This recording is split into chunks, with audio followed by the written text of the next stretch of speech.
Hola, hola, hola, hola, vení, que empieza otro capítulo de Necesidad y Urgencia, como cada lunes en el aire de EVA TV, acompañándote a entender, a informarte, a analizar, a tener más herramientas para dar el debate, para dar la discusión política.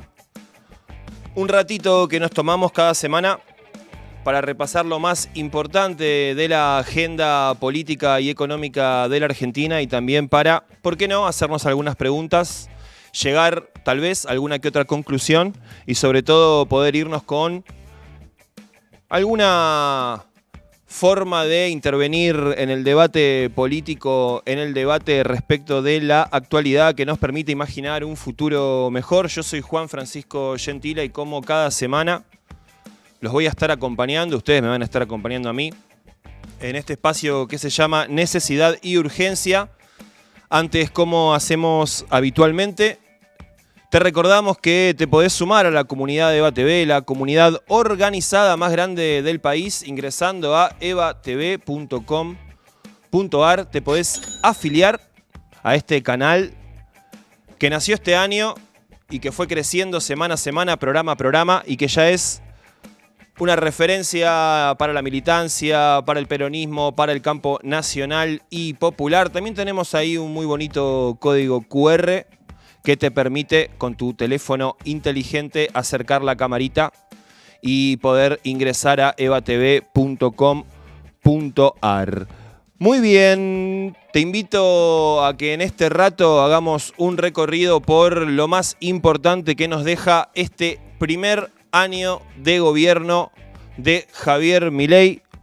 Se está por cumplir el día de mañana, si nos estás viendo hoy lunes, el primer año de aquella asunción luego de la victoria electoral de Milei. Aquella asunción, ¿te acordás? En las escalinatas del Congreso de la Nación, ese discurso inaugural, de espaldas al Congreso, de espaldas a la Casa del Pueblo, con un episodio que fue, quizás pasó desapercibido en aquel momento por todas las luces estaban puestas en lo que podía decir el presidente recientemente asumido respecto de lo que iba a ser su mandato, pero en ese momento yo no me puedo olvidar de la imagen de la vicepresidenta Victoria Villarroel no encontrando dónde sentarse. Parece que el protocolo en ese momento se le había olvidado asignarle un espacio a la vicepresidenta y entonces Villarroel se dio vuelta y se metió nuevamente en el Congreso mientras el presidente le daba la espalda y le hablaba a la no tantísima gente que había ido a recibir sus primeros minutos como presidente de la Nación. Bueno, estamos ya a un año de aquel momento.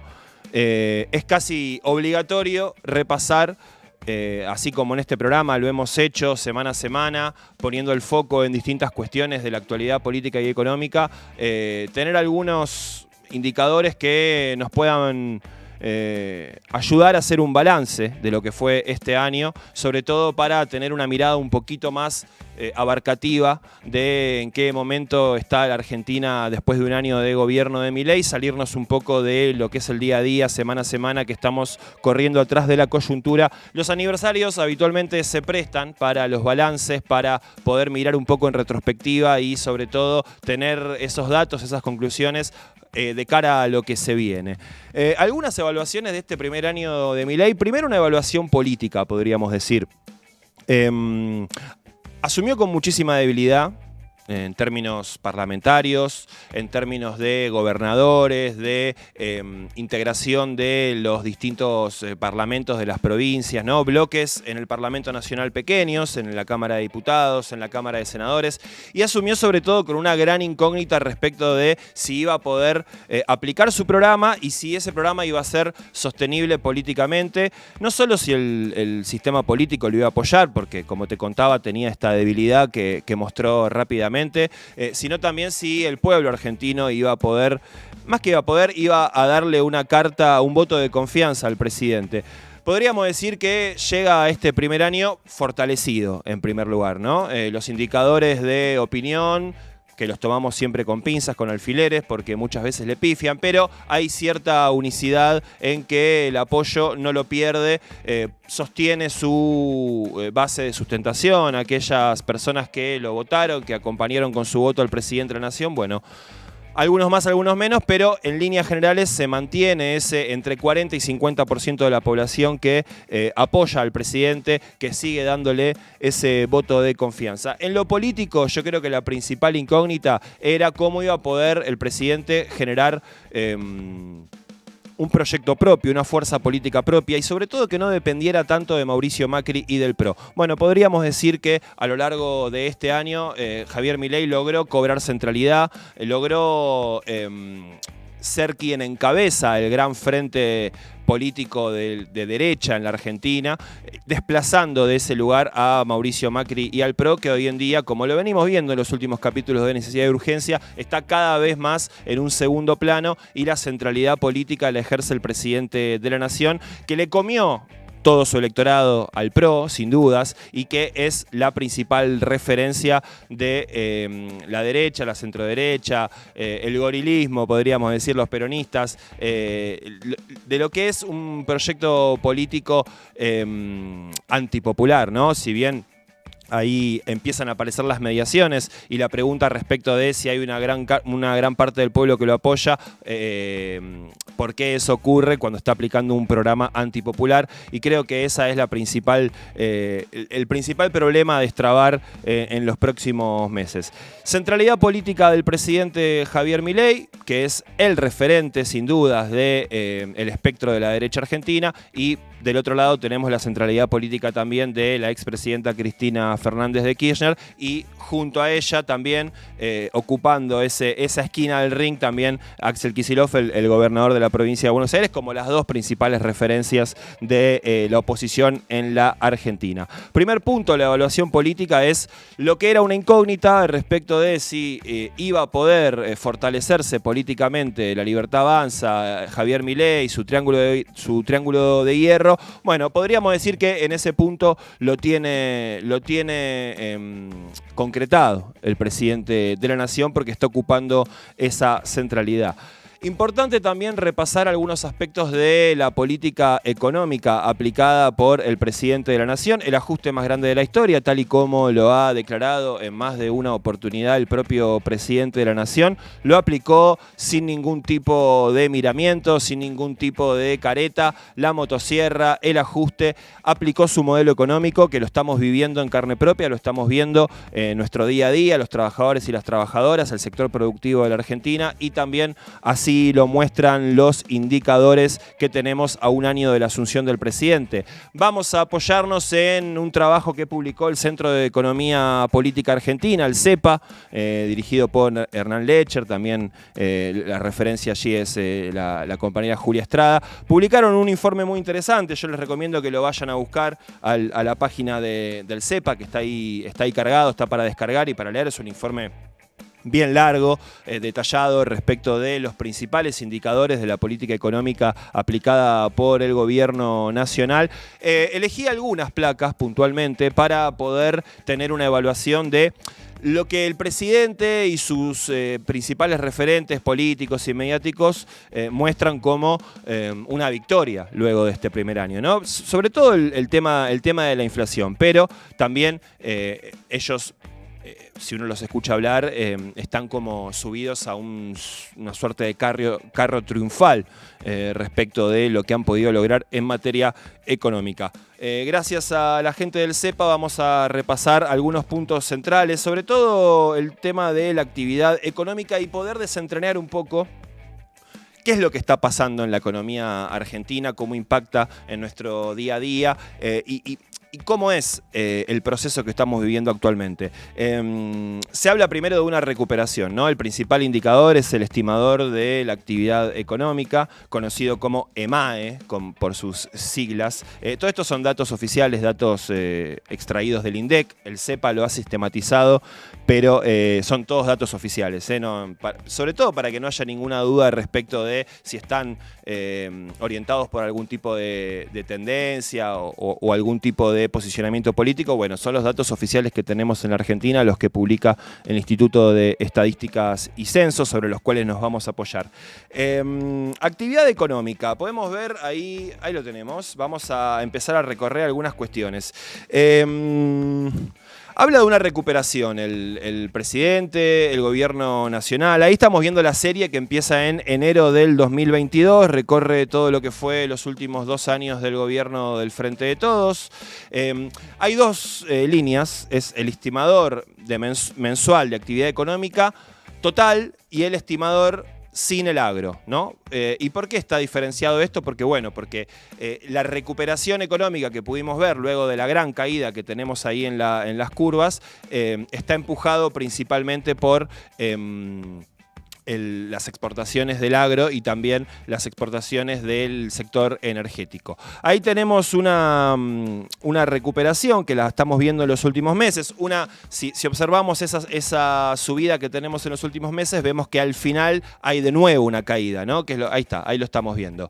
Tenemos en los últimos meses una recuperación que en septiembre y octubre vuelve a caer lentamente, que estamos viendo ahora ya cierto agotamiento de esa recuperación que fue muy cortita, ¿no? Fue muy cortita, fue solo de algunos meses, resta ver qué es lo que viene de acá en adelante. Pero es interesante pensar cómo se compone esta recuperación, hago comillas porque es una recuperación un tanto ficticia en la medida que la gran mayoría del pueblo argentino no lo percibe en su vida cotidiana. Es una recuperación muy dispar, ¿no? Muy heterogénea, podríamos decir, porque está empujada centralmente por aquellos sectores de la economía que son los primarios, los sectores extractivos de los recursos naturales, el agro, las exportaciones agropecuarias de soja, de maíz, de trigo, y por otro lado el sector de minería, el sector de pesca. Esos son los sectores que vienen dando una suba en los últimos meses. Pero si vamos a ver lo que ocurre con los sectores de la economía que generan una mayor cantidad de empleo, que generan mayor valor agregado y sobre todo que empujan la rueda productiva de la economía, como puede ser el sector industrial, como puede ser la construcción, como puede ser el sector comercial, estamos viendo baja en todos esos aspectos de la economía argentina. Entonces lo que tenemos es un modelo económico fuertemente primarizante de la actividad económica, apoyado principalmente en las commodities, en lo que la Argentina puede extraer de sus recursos naturales y exportar y vender, y una caída fuerte de lo que es el aparato productivo, aquellos aspectos de la economía nacional que pueden aplicar algún tipo de valor agregado, que pueden mover la rueda de la economía. Eso es lo que estamos viendo. Por eso cuando nos hablan de la recuperación hay que preguntar ¿qué recuperación? Porque no es lo mismo que la economía esté empujada por el sector productivo a que esté empujada solamente por el sector primario, por el sector extractivo de la economía. Bueno, lo que estamos viendo es eso. Lógicamente eso tiene un impacto en las grandes capas de trabajadores y trabajadoras, porque el sector del agro, si bien precisa empleos y da una porción del trabajo en la Argentina, no es el que mayoritariamente genera empleos de calidad y el que puede, como te decía antes, empujar y mover la rueda de la economía argentina en pos de un crecimiento, porque lo que tenemos en la Argentina no es solamente la necesidad de redistribuir mejor, sino que además que la torta sea más grande, ¿no? Es un movimiento en 2 sentidos. Nosotros lo que necesitamos es que la torta sea más grande, es decir, que la Argentina produzca más y no solamente aquello que exporta, aquello que es extractivo de sus tierras, de sus recursos naturales, sino también lo que puede producir la industria, lo que puede producir el comercio, lo que pueden producir las pymes. Es decir, que esa torta sea más grande y que además de ser más grande sea mejor distribuida de una forma más equitativa para que las grandes mayorías tengan la posibilidad de progresar, de mejorar su calidad de vida. Bien, eso es lo que nos marca la primera placa, la del estimador de actividad económica de este último tiempo del CEPA. A ver, vamos al segundo gráfico a ver qué es lo que nos está mostrando. Bueno, esto está bueno para ver la serie, porque es el gran tema, la gran bandera del gobierno de Javier Milei, la baja de la inflación. Ahí tenemos la serie que arranca en 2020 y termina ahora, en octubre de 2024. Lo que está en rojo es el gobierno de Javier Milei, lo que está en azul es el gobierno del Frente de Todos. Está claro, ¿no? El gráfico, tenemos en el primer mes del gobierno libertario una suba tremenda, brutal, con la devaluación de 25 puntos y desde ahí el gobierno la fue bajando hasta 2,7, que es el último valor que tenemos, que está relativamente en línea con lo que fue el gobierno del Frente de Todos, un poco más abajo, porque todo el último tramo del gobierno del Frente de Todos tuvimos una inflación alta, pero si hacemos un promedio, no está mucho más arriba que el valor actual que tiene, que puede mostrar el gobierno de Javier Milei. Pero claro, en toda la serie azul teníamos un consumo fuerte, pujante, teníamos el aparato productivo funcionando, todo lo que podía funcionar en ese momento, y esto que estamos viendo, este 2,7 al cual llega en este momento el gobierno nacional, lo tenemos con toda la palanca hacia abajo, ¿no? De las industrias, de las pymes, de la capacidad de compra del salario. Todos los valores que hablan de, digamos, de la calidad de vida de los trabajadores y trabajadoras las tenemos todas hacia abajo. Importante para tener más o menos una idea de cómo se logra esta baja de la inflación, principalmente por dos factores: la caída del consumo, con agresión hacia el poder adquisitivo del salario de las grandes mayorías. Tuvimos una baja del consumo muy acelerada, lo hemos repasado en este programa desde que empezamos, desde el capítulo 1, cómo todos los indicadores del consumo, incluso ustedes recuerdan, nos terminamos enfocando en cuestiones muy básicas para el consumo de la familia argentina, como es la yerba, por ejemplo, o como es la carne, ¿no?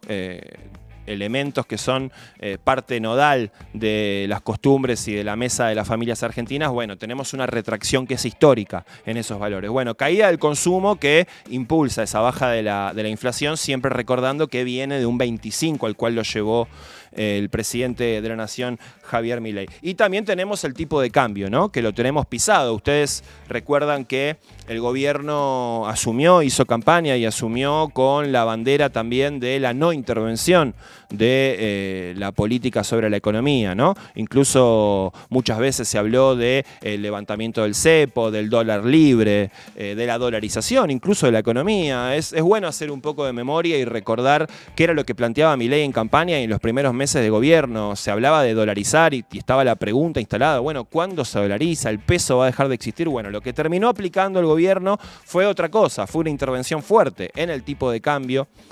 Viene controlando la devaluación del peso por abajo del índice inflacionario.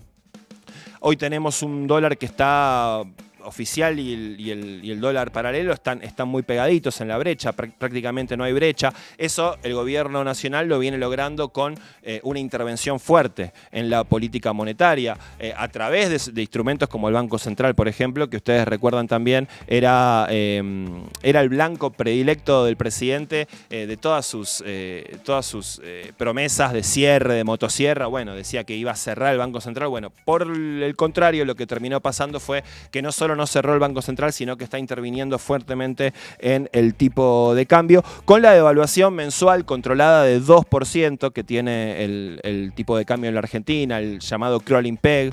Algunos le dicen la tablita, porque recuerda a la tablita de Martínez de Oz, que permite que haya un dólar barato, podríamos decir, y que eso también estimula el ingreso de artículos importados. Eso agrede a la producción argentina, porque en muchos casos algunas industrias que no tienen tanta espalda para bancar este momento, que son quizás más chicas, que son pymes, bueno, tal vez les es más redituable convertirse en importadores de insumos que en producir productos con valor agregado, con un proceso productivo, con una cadena de valor que le permita también emplear más gente, generar una cantidad de aspectos en la rueda de la economía que al momento de importar ese mismo, supongamos, pieza o producto, toda esa cadena de valor que puede generar una industria o una pyme se pierde y simplemente se reemplaza porque le es más redituable al empresario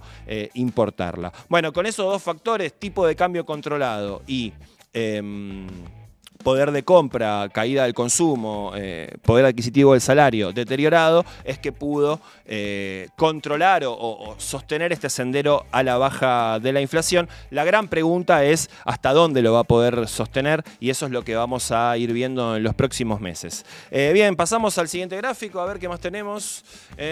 ¿Cuál es? Evolución de la cantidad de trabajadores. Este es interesante. A ver dónde lo tengo yo. Bueno, perdón, tengo acá un lío de papeles como es habitual. Acá tenemos cantidad de trabajadores. La serie va desde noviembre de 2023, termina en agosto de 2024. Este gráfico nos muestra la cantidad de trabajadores y trabajadoras registrados en la Argentina. Tenemos 261.000 trabajadores y trabajadoras registrados menos en este año. Son 260.000 personas que perdieron su empleo en blanco, registrado, con derechos, con paritarias, con vacaciones pagas, con todos los derechos laborales. Mirá, hoy justo es un día que falleció Héctor Recalde, que también le vamos a dedicar el programa de hoy, un gran referente político y abogado laboralista, defensor de los derechos de los trabajadores y trabajadoras. Bueno, justamente los derechos que proporciona un empleo en blanco, un empleo registrado, seguramente quienes nos están viendo conocen de qué se trata tener un empleo en blanco, tener un empleo en negro y las diferencias que hay respecto de eso. Bueno, estamos en un momento de un mercado laboral muy cambiante, ¿no? Están creciendo las formas de trabajo nuevas, no registradas, pero en última instancia lo que determina es una pérdida de derechos, ¿no?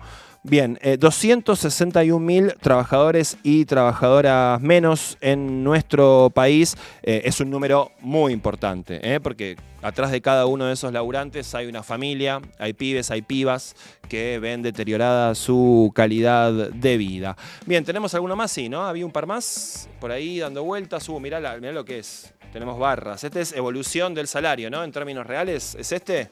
Sí, evolución salarial en términos reales. Acá lo importante de este gráfico, sobre todo, es lo que sintetiza el cuadrito del medio. Podemos ver las curvas, ahí tenemos, las curvas son el empleo privado registrado, el empleo público, el empleo no registrado y el salario total es la línea de puntos.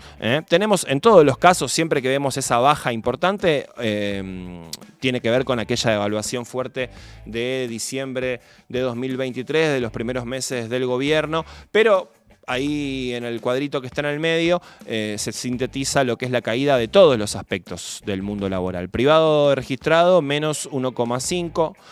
Público registrado, el sector público perdió como en la guerra en este año, menos 16 puntos de evolución salarial. El no registrado perdió más que el público todavía, menos 20. Y el promedio da menos 9, casi menos 9,6, casi 10 puntos de caída del salario real en nuestro país. Es un factor que explica también lo anterior, ¿no?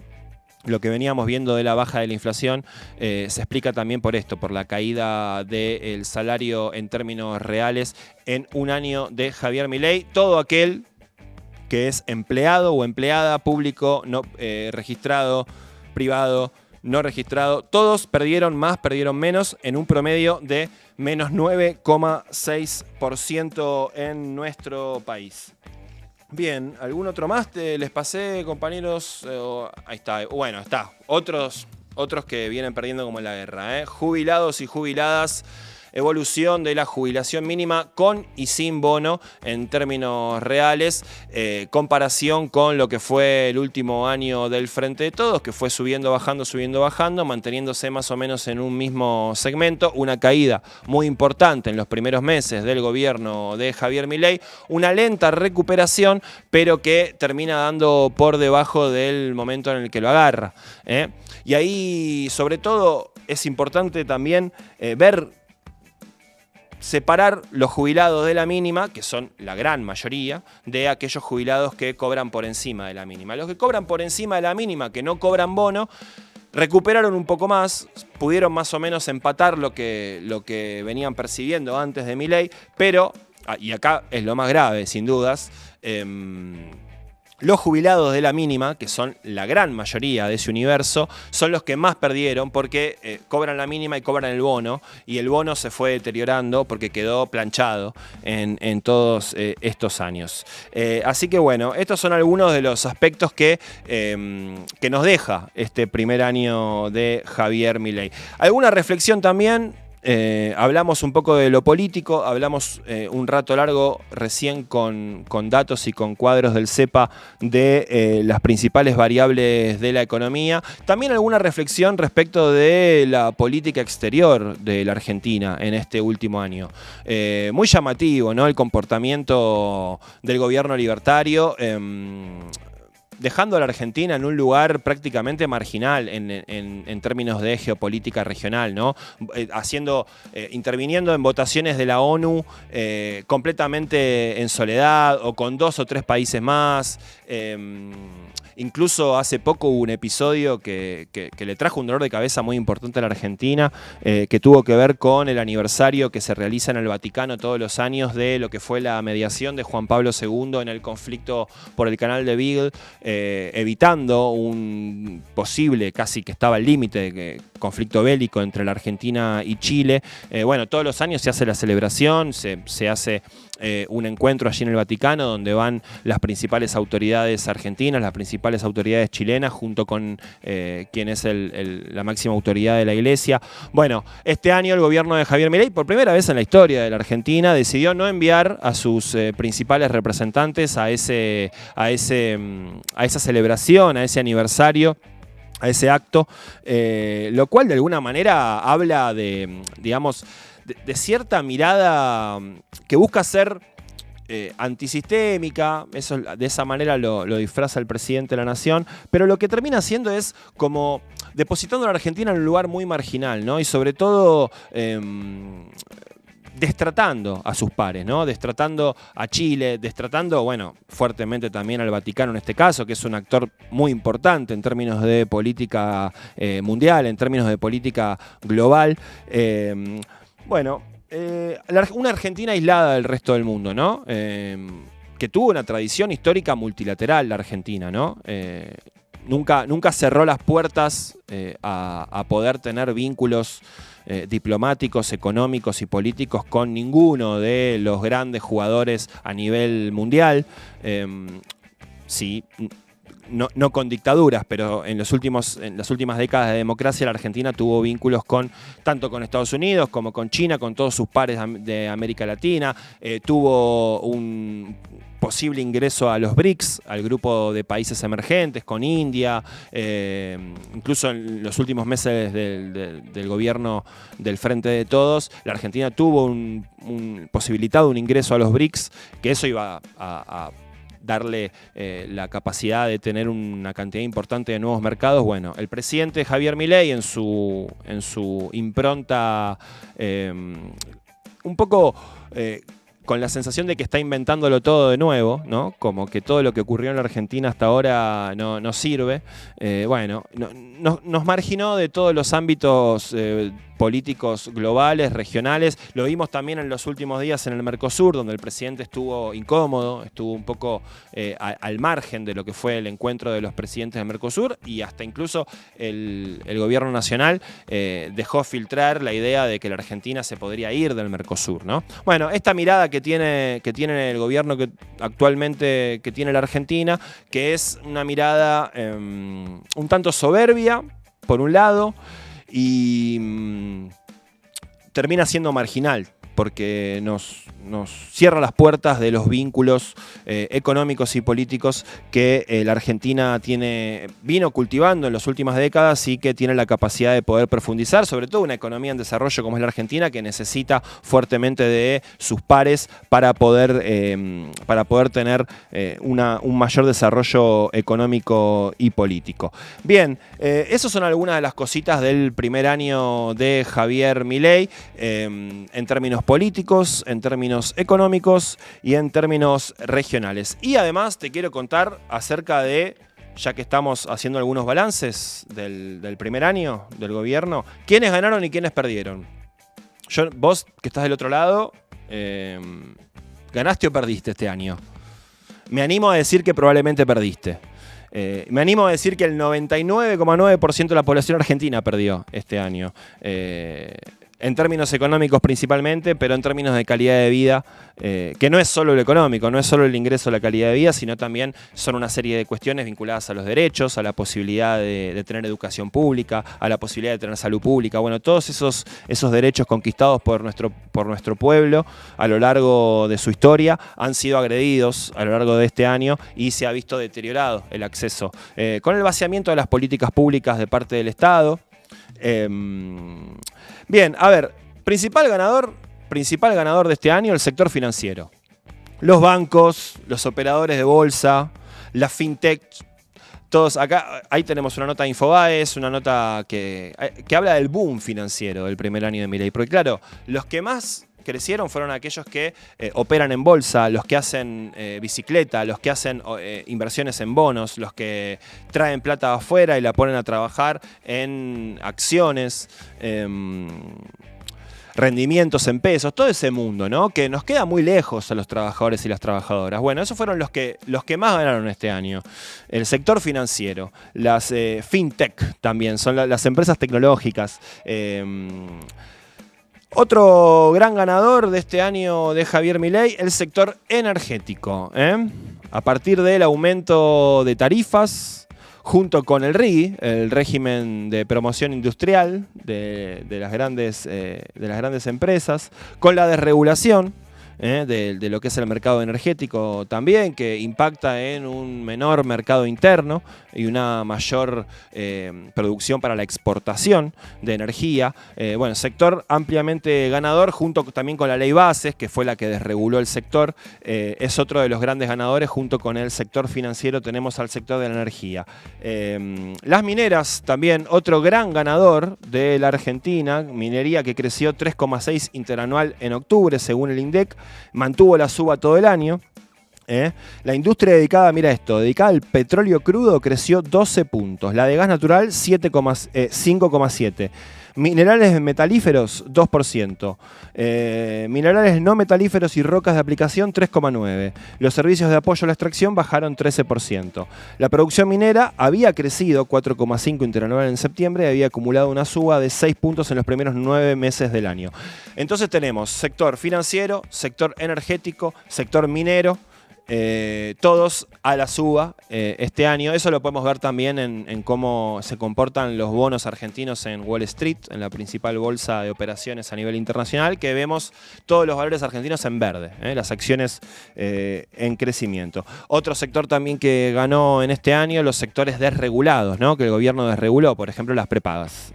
Por ejemplo, los prestadores de servicio de salud privado, que si vos tenés una prepaga, este año sabés que no paró de subirte la cuota mensual, justamente porque ha sido desregulado. Y también las telecomunicaciones, todas las empresas que ofrecen servicios de telefonía, de internet, de telefonía móvil, todas también a la suba porque han tenido la suerte de que su mercado haya sido desregulado por las políticas aplicadas por Javier Milei. Grandes perdedores de este año, de primer año de gobierno libertario. Por un lado tenemos la construcción, 100.000 puestos de trabajo menos, una retracción de 24,5 puntos interanual y en el caso de octubre una retracción de 4 puntos respecto de septiembre. Industria argentina, 30.000 puestos de trabajo menos, una caída interanual de 2% en octubre y 0,8 respecto de septiembre. Esa es la curva que veníamos viendo que se recuperaba y que en los últimos meses tiene una pequeña caída, que esa recuperación se empezó a estancar, ¿no? Tenemos la construcción y la industria que estaban recuperando, no tanto como habían caído, era una recuperación que no llegaba a recuperar todo, y sin embargo llegó un punto y ahora empezó a caer nuevamente. Te decía construcción, te decía industria, te decía comercio también. Tenemos por estos días números de la Cámara Argentina de Mediana Empresa, de la CAME, hablándonos de que en noviembre las ventas de los comercios minoristas del consumo popular volvieron a caer otra vez, una baja de casi 2 puntos en noviembre y una acumulación de 12,2% de caída en los primeros 11 meses del año, prácticamente en la totalidad del primer año de Javier Milei. También tenemos una caída de 12% de las ventas minoristas, del comercio minorista en la Argentina. Como te decía antes, jubilados de la mínima, gran perdedor también, han sido quienes perdieron por la desactualización del bono y la mínima que ha quedado planchada. Cerca de 3 millones de jubilados y jubiladas que cobran el bono tuvieron caída de 2,5 en términos reales en comparación a lo que cobraban antes de la gestión de Javier Milei. Y también hay que nombrar a los trabajadores y trabajadoras, como veíamos antes en el gráfico del CEPA, los registrados que perdieron un poquito, los públicos que perdieron un montón y los no registrados que perdieron un montonazo. Lo veíamos en los valores hace un ratito del gráfico del CEPA. Entonces vamos recabando construcción, industria, comercio, pyme, jubilados y jubiladas, trabajadores y trabajadores, todas a la baja. Y por último hay que nombrar a aquellos que son alcanzados por las políticas asistenciales del Estado Nacional, los comedores, las organizaciones sociales, las cooperativas, todos aquellos ámbitos de la vida social que requieren de una política de un Estado activo para poder progresar, para que aquellas personas que se acercan a esos lugares puedan, por ejemplo, desde lo más básico que es acceder a un plato de comida, de un comedor. Bueno, este año tuvimos la retracción del Ministerio de Desarrollo Social del envío de alimentos, del envío de fondos, del envío de asistentes sociales a la enormísima red de comedores, centros asistenciales que hay a lo largo y a lo ancho del país. Tenemos un retiro importante del Estado y además ustedes recuerdan lo que fue aquel gran tema con los alimentos vencidos, los galpones del Ministerio de Desarrollo Social, donde se acumulaba comida que no era repartida y que incluso ahora hay las organizaciones sociales han hecho una demanda judicial que la vienen ganando.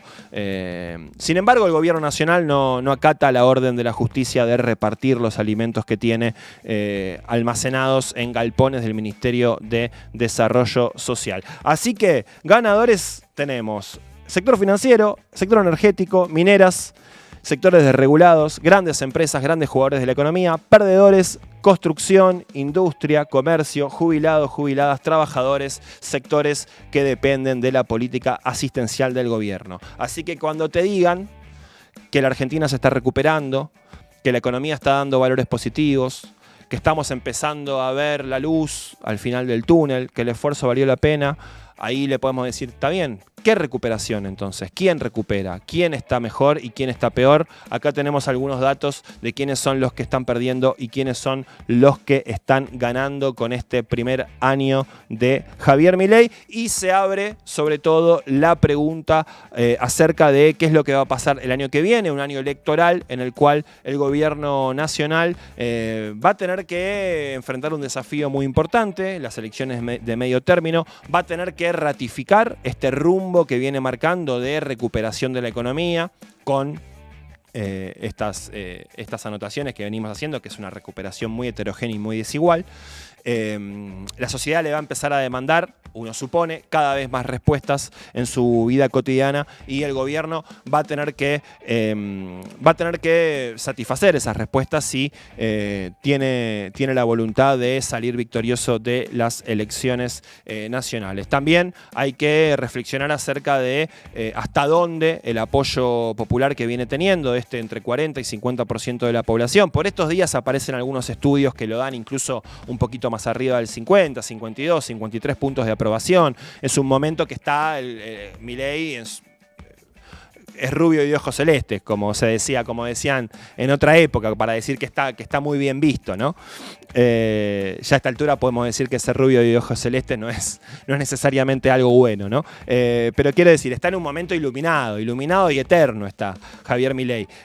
¿Hasta dónde, no? ¿Hasta dónde esa porción de trabajadores y trabajadoras, gente que lo sigue apoyando, va a sostener ese apoyo si las condiciones de vida se continúan deteriorando? Muy bien, hemos repasado algunos aspectos centrales del primer año de la gestión de Javier Milei y hoy en el partido de Moreno, allí en el oeste del conurbano bonaerense, hemos tenido una foto que la verdad está dando mucho que hablar. Venimos de meses de mucha discusión en el peronismo. A ver si la podemos poner, unas fotitos que tenemos. Ahí está, mirá. Máximo Kirchner, Sergio Massa, Cristina Fernández de Kirchner, Mariel Fernández, intendenta de Moreno, Axel Kicillof y Verónica Magario. Todos juntitos, todos sonrientes, la mayoría de ellos con sus mates, no todos, parece que Cristina, me parece que no toma mate, no la hemos visto tomar mate. Pero bueno, es una foto importante después de mucho tiempo de discusiones, de intercambios, de distintas declaraciones de los principales dirigentes, de rispideces. Hoy el Partido Justicialista de la provincia de Buenos Aires convocó a su consejo y posibilitó esta imagen que yo creo que era muy esperada por el sector, por el campo nacional y popular de la Argentina, de cara al año que viene. Los principales referentes del peronismo unidos, juntos, en un mismo lugar, en un mismo momento, en una misma foto, discutiendo, debatiendo de cara a lo que se viene, cuáles son las mejores estrategias para posibilitar un nuevo proyecto político que enamore, que pueda construir mayorías en pos de un proyecto que pueda mejorar la vida de las mayorías. Esto fue hoy en Moreno. Había mucha especulación respecto de quiénes iban a ir, quiénes no iban a ir. Estaban confirmadas las principales presencias, pero lógicamente estábamos todos muy pendientes si efectivamente todos iban a ir, si iban a sacar una foto juntos, si iban a compartir el espacio. Ahí lo tenemos. Mirá, Sergio Massa que está reapareciendo en la escena política, el último candidato a presidente del peronismo, allí muy sonriente, él con su camisa, ¿será azul, será negra? Bueno, no sé, para el sol está bravo, ¿no? El color oscuro, la veo mejor a Cristina ahí con colores claros, ¿eh? Igual un lugar muy sombreado, ahí creo que es una reserva natural en Moreno. Hay a las risas también con Máximo Kirchner, el diputado nacional que es el presidente del Partido Justicialista. Bueno, un dato importante, la foto de la unidad del peronismo allí en Moreno, un partido que es uno de los partidos tradicionalmente peronistas del conurbano bonaerense. El conurbano bonaerense y la provincia de Buenos Aires, el principal espacio, el principal bastión del peronismo. Y bueno, esto quizás pueda ser la primera piedra de un camino que empiece a recorrer el peronismo en la Argentina de cara a lo que se viene. El año que viene hay elecciones, el año que viene vamos a ir a votar nuevamente. Todo pareciera indicar que va a haber finalmente PASO. El gobierno nacional tenía la voluntad de tratar ahora en el Congreso, en sesiones extraordinarias, la eliminación de las PASO, lo que ellos llaman la reforma política. El jefe de gabinete, Guillermo Francos, declaró en las últimas horas que no ven que haya condiciones políticas para la eliminación de las primarias en la Argentina. Ese es un tema también que genera mucho debate, mucha discusión en la política, ¿no? El tema de las PASO. Y me parece que hay argumentos en contra, hay muchos, los conocemos, los ciudadanos de a pie. Quizás la pregunta respecto de si ir a votar muchas veces acerca o aleja a la sociedad de la política, si le genera algún tipo de trastorno, si esos años donde quizás un bonaerense iba a 5, si hay balotaje, hay PASO, hay generales, hay balotaje, se desdoblan las elecciones, quizás un ciudadano o ciudadana de un partido del conurbano iba a votar 6, 7 veces en un mismo año, si eso le genera algún tipo de trastorno o hastío o ganas de quedarse en la casa, distancia con la política. También en contra está el argumento económico respecto de cuánto sale organizar las elecciones. Pero también a favor hay argumentos en términos de la inclusión de los distintos espacios de la política, ¿no? De las primarias, de las PASO. Por ejemplo, doy un ejemplo muy concreto. La izquierda, el Frente de Izquierda. Las PASO son una herramienta que les ha sido muy beneficiosa. Han podido generar un frente político con los distintos partidos de la izquierda, que les posibilitó después ir en unidad a las elecciones nacionales y conformar bloques parlamentarios de más de uno, digamos, ahora son 3, son 4, tienen representación en los distintos espacios. Bueno, para ellos ha sido beneficioso. Quizás, por ejemplo, por estos días el expresidente Mauricio Macri esté contento con la posibilidad de que no se eliminen las primarias, porque también le permite a su partido, al PRO, quizás integrar un frente junto a la Libertad Avanza, hacer un acuerdo que sea no definitivo, que sea un principio de acuerdo, ir dentro de un mismo paraguas con el oficialismo, pero presentar sus propios candidatos. En el caso, por ejemplo, de algunas provincias donde el peronismo está muy dividido, no sé, pienso por ejemplo en Santa Fe, donde hay muchas corrientes, muchos referentes, donde quizás las posibilidades de una unidad en una misma boleta sean difíciles, sean complicadas, dejen muchos heridos. Bueno, las PASO le permite a ese cuerpo militante, a esos distintos espacios, a distintas corrientes que hay, ir cada uno con sus candidatos y después, una vez que la gente va y vota, que esa elección general vayan unificados en lo que finalmente termina siendo determinado por el voto en las primarias. Bueno, es un tema que es muy de la política, pero que nos impacta también en la vida cotidiana, que es cómo elegimos a nuestros representantes, ¿no? Cómo ejercemos la democracia puntualmente en términos electorales, porque también es importante recordar que la democracia se ejerce en muchos otros aspectos cotidianos que no son solamente el momento de ir a votar. Veremos si esta foto en moreno es el primer paso de una unidad que se traduzca en una propuesta política electoral en el año 2025. Esperemos que sí, y que el año que viene sea un momento prometedor para el campo nacional y popular, porque imaginemos que una victoria en la provincia de Buenos Aires, importante, de la boleta peronista, podría reacomodar el tablero, podría animarnos a pensar en un 2027 quizás nuevamente victorioso.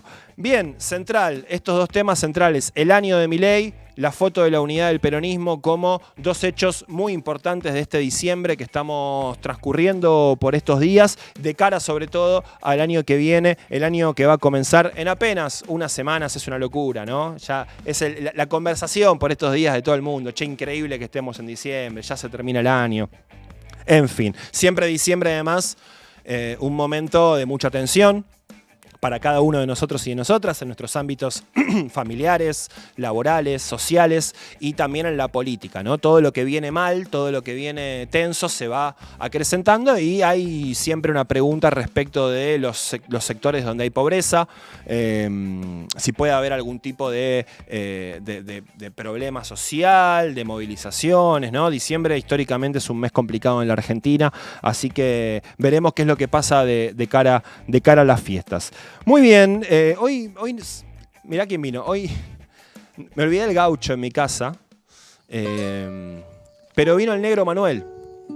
Importante esto, porque, escuchame, yo ya estaba acá en el centro, no vivo lejos del centro, me di cuenta que el gaucho quedó en casa descansando, pero a lo largo de mi trayecto en el día de hoy di con el negro Manuel, que es otro santito popular.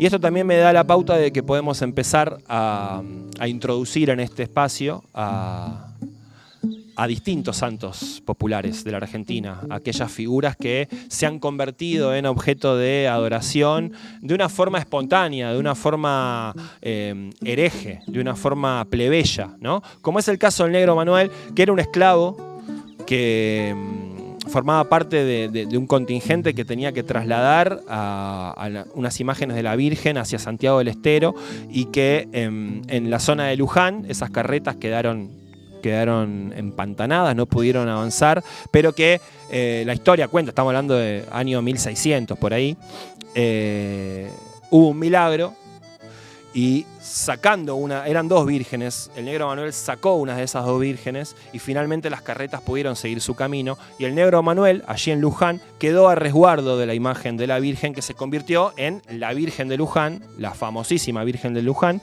que es la patrona de la Argentina. Así que el negro Manuel, un esclavo, un negro afrodescendiente, se convirtió en un santo popular a resguardo de la Virgen y que si uno va para la zona de Luján, para el oeste de la provincia de Buenos Aires, va a encontrar la imagen del Negro Manuel con la Virgen de Luján entre sus brazos. Y por último, como hacemos cada semana, la recomendación de una lectura. Ahora se viene el verano, buen momento también para leer, para poner un poco el cerebro en remojo, desenchufar el celular. Gran cosa que te recomiendo hacer, sobre todo por la noche. Mira, ahora que termina Necesidad y Urgencia, si lo estás viendo ahora, lunes a la noche, te comes algo, te tomás alguna cosita rica y apagás el celular o lo pones en modo avión. Hasta mañana a la mañana. Salvo que haya una urgencia, si te tienen que ubicar, te ubican. ¿Qué va a pasar? ¿Qué mensaje te va a entrar tan importante? ¿Qué va a pasar en Twitter, en Instagram, que no lo puedas ver mañana a la mañana? Bueno, si apagás el celular, agarrás este libro de Hernán Roncino que se llama Caballo de Verano, vas a pasar seguramente una linda noche. Además, las cuestiones políticas y de actualidad ya te las llevas de este programa de Necesidad y Urgencia. Hernán Roncino, autor argentino. Esta es una edición de Eterna Cadencia. El libro se llama Caballo de Verano, es un libro de cuentos. Mirá qué bonita es la portada. Recomiendo mucho las ediciones de Eterna Cadencia. Tiene una curaduría muy buena, una selección muy buena de autores y de títulos. Tiene una librería muy bonita allí en el barrio de Palermo, con un café para tomarse algo, una casa vieja reciclada. Es un lugar realmente muy agradable para ir y elegirse algún libro. Te recomiendo este que se llama Caballo de Verano. Es una serie de cuentos cortos, muy al hueso, en un estilo muy oral, como que Roncino te va contando las cosas casi como si las estuviera charlando. Y cuenta algunas historias que yo creo que te van a gustar. Si estás falto o falta de textos de libros para leer en el verano, te recomiendo que vayas a buscar Caballo de Verano de Hernán Roncino. Muy bien, se terminó este capítulo de Necesidad y Urgencia en el que hemos repasado el primer año del gobierno de Javier Milei. Yo me despido, soy Juan Francisco Gentile. Hasta el próximo lunes, cuando sea las 21 horas y hagamos otro capítulo de esto que se llama Necesidad y Urgencia. Chau, chau.